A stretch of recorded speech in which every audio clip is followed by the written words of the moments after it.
You guys, we finally got it. We got the full spoilers for One Piece chapter 1154, and man, oh man, not only is Rox D. Xebec here in Elbaph, but we got Stussy, we got Whitebeard, and of course, Oda had to do it, man. At the beginning of Elbaph, we were guessing, who's the guy off the coast? Is it Scopper? Is it Shiki? It was Scopper, but Oda said, you know what? Why not throw Shiki in here too? And yes, that is right. The Golden Lion is here with Rox D. Xebec and Elbaph. Absolutely insane chapter, but welcome in, you guys. We got One Piece chapter 1154 full spoilers. If you have not read them for yourself though yet, I will be linking it down in the pinned comment, as well as typing it out piece by piece so that you can follow along there, or just read it there if you wanted to. But yeah, here today, I'm just here to share my thoughts on what I think about these spoilers and just the things that really caught my attention. And to kick things off, of course, we will talk about Rox D. Xebec. So, jumping off from the brief spoilers, a lot of people were wondering how we knew for certainty that Rox was Blackbeard's dad. Is it because they look the same? Did they have the same clothes?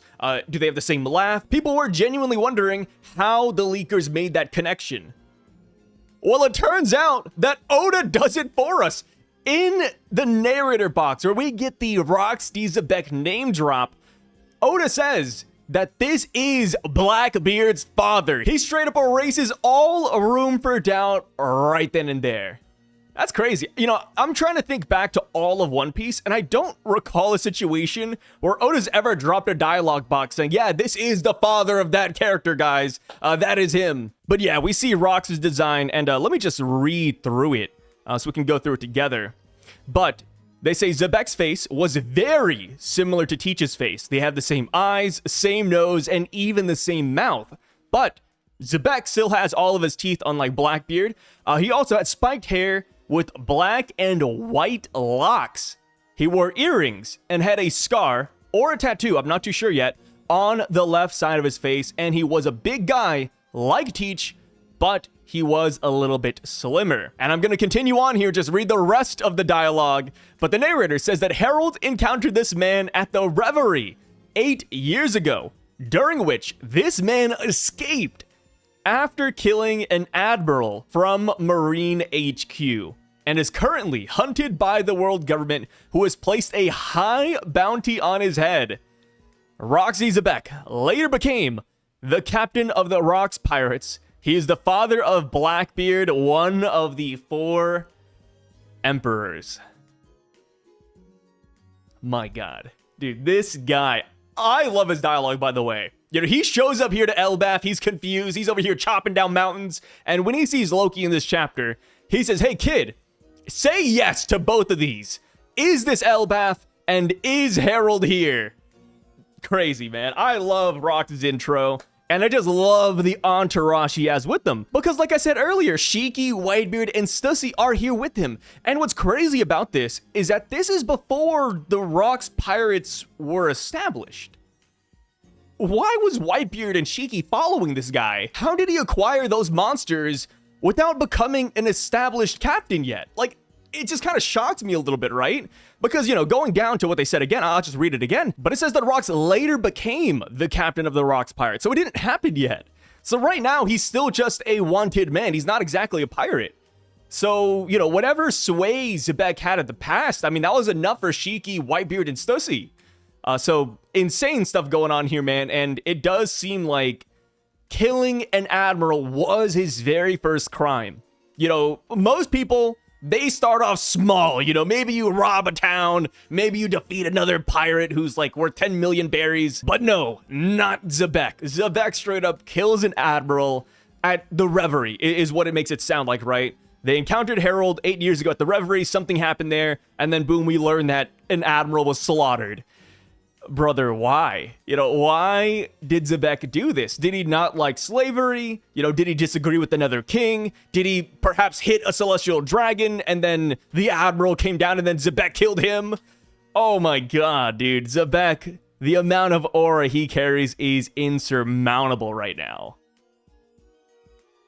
But yeah, Xebec is here, and he is after Harald. We don't know why yet, though.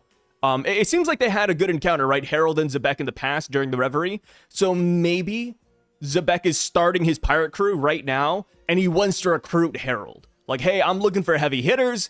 Give me Harald. You know, I know this guy's tough. I need this guy in my crew. I could definitely see that. Now, the real question becomes, will Harald say yes? I think that is going to be something really massive, because I think it's easy to say that Harald's going to say no because of who he is now.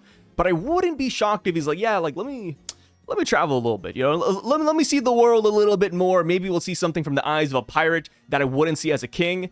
I am curious, brother. I am freaking curious. Imagine if we learned that Harald was a part of Rox's crew for a little bit. Whew, that'd be crazy. Or, you know, this could even tie into what we heard about earlier. So, you know, we talked about Galleyra being an Elbaph originated thing, so we learned more about them in this chapter. We learned that Galleyra, which the kanji means great hammer warriors, they did originate from Elbaph, but they left hundreds of years ago, and then later they sent a note saying that they were captured, which is kind of crazy, right? Imagine just getting a letter out of nowhere saying, hey, we're captured, guys. The WG might have gotten us. So maybe Rox came here to get a ship. Maybe that's it, right? If you want to be a pirate, you do need a grand old pirate ship. Maybe he came here for Adamwood. That could also be the case. Maybe he heard about the story of Galleyra and he wanted to meet them. I think that is pretty solid. So as far as Galleyra goes, though, we hear that apparently there's a rumor that those guys were frozen somewhere. And yes, you guys are right. I've seen people talking about this yesterday and the day before, but people said, oh, Sai, there were humans and giants frozen at Punk Hazard. You know, the place where they did ancient giant experimentation. Are those giants Galleyra? Turns out they are. Dude, Oda is a madman. I remember reading that panel like years and years ago, and I honestly did not know what to make of it. You know, we saw these prisoners who are frozen, and I was like, okay, that's a little bit odd, but we never really touched on them after that, right? We saw them one minute, they were gone the next. Turns out that those guys are indeed Galleyra, because two of the people in that frozen hallway do match up with the Galleyra people we see in this chapter. Do we see them or do we see silhouettes? Oh, okay. The leakers say that the silhouettes match 1-to-1. So since we have that, I think it's pretty safe to assume that most, if not all, of Galleyra is frozen there. And I'm curious if we're ever going to free them. You know, because being frozen in ice doesn't mean you're dead, right? We could just slowly thaw them out over time, and these guys could come back into the story. I don't think that would be absurd to say, right? We do know that water levels across the world are rising, so maybe that will affect their current status. Maybe water slowly seeps into that room, and since the water is mixing with the volcanic area of Punk Hazard, the water's warm, and the ice slowly thaws them out. Because at this point, I'm like, yeah, bring them back in, dude. Bring back the OG Galleyra. Like, why else would we have them here? But yeah, that's absolutely absurd. I've also been seeing people saying that Aokiji is the one who froze these guys. I don't think that's the case. You have to keep in mind, right? This is, what, 48 years in the past at this point of the flashback? How old is, let me look it up. How old is Kuzan? He's like in his 50s, right? One Piece, Kuzan age. All right, I have images turned on, so I'm not going to see it. He is 49 years old. So by the time of this flashback where we hear about these guys, Kuzan is 1 year old. Yeah, Kuzan did not do this. It was definitely a previous user of the Ice no Mi. And then even then, right, we hear about this 48 plus years ago, but we don't know when these guys were specifically captured. You know, it could have been well before that. We could be talking about 60, 70, or maybe even 80 years in the past. So yeah, this is definitely due to a previous user of the Ice no Mi. And whoever it was, they, just like Kuzan, worked for the Marines and or world government, which is pretty crazy, right? I think that does make sense to an extent. Like, I wouldn't be shocked if, like, they kept certain devil fruits in circulation. Like, oh, you know, this admiral guy, he's about to die. He has the Ice no Mi. Let's plant some trees near him and, you know, look around the garden for the Ice no Mi to respawn. I think that'd be kind of fun. And that would be a good way to keep, like, really strong devil fruits in your possession. Like, oh, like, this guy's gonna die this year. Everybody, make sure to go across your islands and check for devil fruits. We need it. I think that's just smart overall, right? If you have that presence, why not? Why not? I'm not saying that's what they're doing, but that's what I would do. You know, that's my min-max strategy right there. All right, so real quick, but going back to Roxy Xebec and that Blackbeard connection, I kind of talked about this yesterday, but I do want to reiterate it and get more opinions today.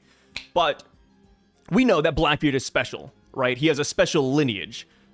Part of that is probably because of Roxy Xebec, but that doesn't answer what's so special about Blackbeard's body specifically. What is allowing Blackbeard to eat 2 devil fruits, and not just that, but why, when Blackbeard was a kid, up until this day, why can Blackbeard not fall asleep?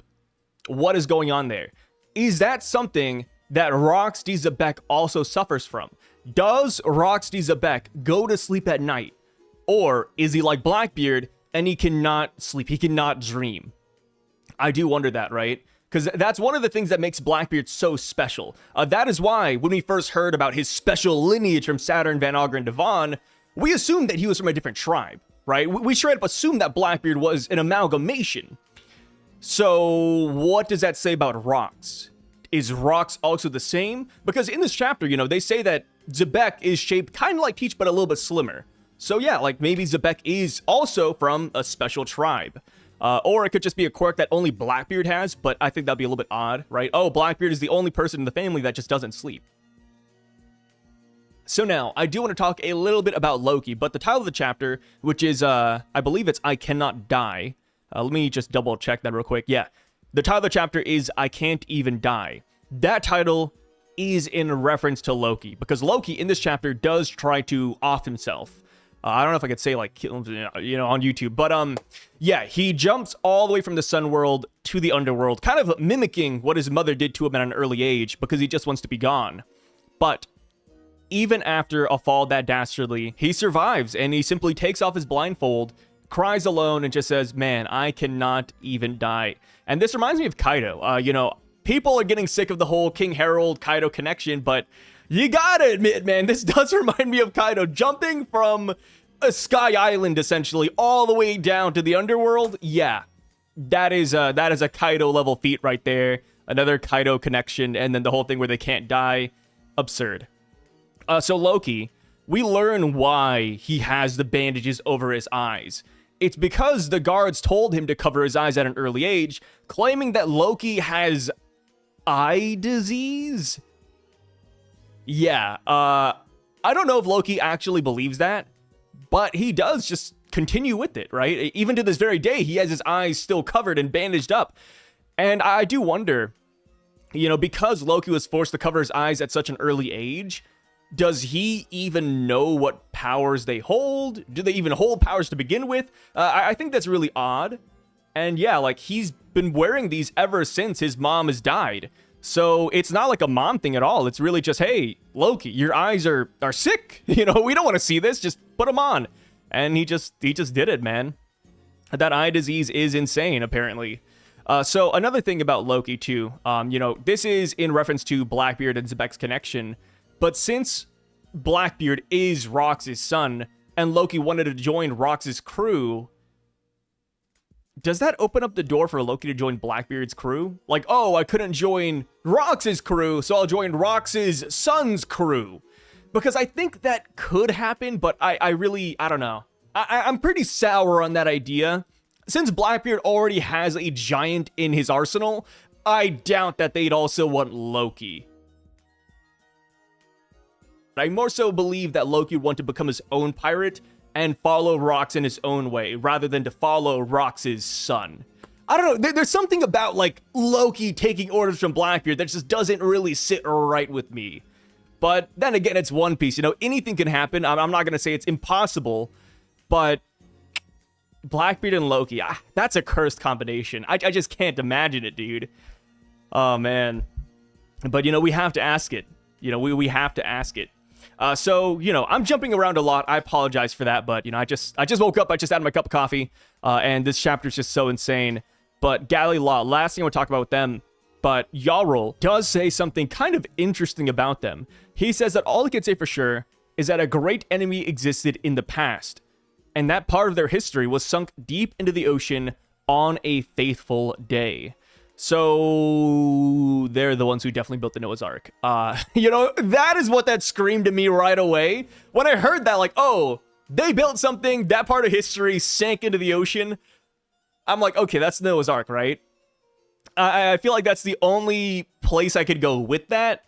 But yeah, there's a good chance that these guys were the ones who built it. They possibly even built Joy Boy's ship, which would be another parallel. You know, Galleyra built the Thousand Sunny. These guys built Joy Boy's ship, which might have just been the Noah's Ark. You know, maybe there's two ships, maybe it's just the Noah's Ark, but yeah, Galleyra definitely were those guys. And I'm just really wondering who captured them. Because even Jarl says, hey, can you believe it? 100 warriors, ancient giants included, were captured by somebody? So yeah, whoever was the previous user of the Ice No Me, if that's what it is, they were a monster. They were definitely not someone to be trifled with. But yes. Well, with that being said, though, guys, I think that's pretty much everything for this chapter that I wanted to cover. Oh, yeah, one more thing. Yamato's cover page story. We see that Ocho, as well as Kiku, want to take Yamato ulting page 1 to a grave of a hero that was born in the West Blue, but was raised in Ringo. A few days ago, I said that this could be Ryuma, simply because we don't know too much about his backstory, right? He could have been born in the West Blue, and then was later raised in Ringo. Ryuma is such an empty slate of a character that could fit.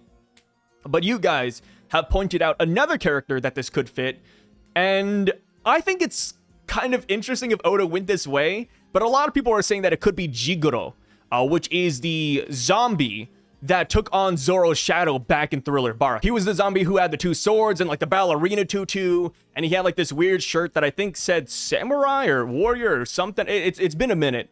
But yeah, people are saying it could be Jigoro because we do know that he was born in the West Blue and he thought that he was a samurai, so maybe like that's the connection there, which I don't think would be super shocking.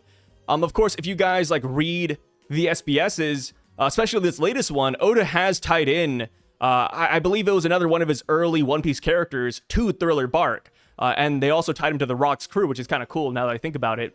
So yeah, you know, Oda is doing a lot of Thriller Bark callbacks. So if you were to tell me that Jigoro is the hero that Yamato Ulti and Page 1 are going to visit soon, I wouldn't exactly be shocked. I do think it'd be really weird. Don't get me wrong. I think it'd be weird. Like, hey, guys, look at this. It's Jigoro's grave. Because, like, at that point, what would Yamato Ulti and Page 1 even say? Like, oh, who is this guy?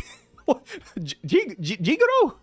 But yeah, I think it'd be cool, though. Maybe they're just going to pay their respects and move on. You know, I don't really know the Yamato connection to Jigoro. You know, if this was Zoro, I think this would be a great moment. Like, Zoro meets him and he's like, oh, like, you know, I feel a familiar spirit with this guy. You know, there's some sort of kinship here. I don't know what it is. But taking Yamato to Jigoro's grave, man, what is the conversation there, brother? What is the conversation? But yes, overall, like I said, this was a phenomenal chapter. We finally got the Roxy Xebec reveal. We're finally seeing the Golden Lion Shiki again. Galleyra's here. Loki just falling from the tree. There's nothing to not love about this chapter. I guess like one thing that I kind of skimmed over, which, like I said, I just want to cover like the main plot points. But we do see that Ida and Harden go down into the underworld, and Ida does end up opening the same bar we see Shanks and Colin, Dorian, Brogy at well back in the past. Well back in the past. At the beginning of Elbaph, right? I believe the barmaid was named Mota. Was it Mota? Yeah, the barmaid name was Mota. Or was it Mato? Oh my god. Am I dyslexic? Yeah. It was Mato. Yeah. The barmaid was Mato. So the bar that she's running, that is the bar that Ida and Harden actually start together. So I do wonder, man, is there a connection there? You know, is Ida still around? You know, is Mato like Ida's sister, Ida's cousin, or just somebody she hired? Lots of questions, brother. But again, with that being said, thank you guys for being here. I really freaking appreciate it. Make sure to drop your comments down below, your theories, your opinions, anything you want to say. Drop it down there, because in the next couple of days, I think probably just like 2 or 3 days, we will be going through the comment section and reading what you guys have to say in the next video. Also, if you have the time, please check out my gaming channel here on YouTube over at Syvduck, and also I stream on Twitch every other night at Syvduck as well, super late at night, and I have an anime reaction channel called Somnus, so feel free to check that out too. But, of course, with that being said, you guys take care, thanks for watching this video until the end, and peace out, brothers.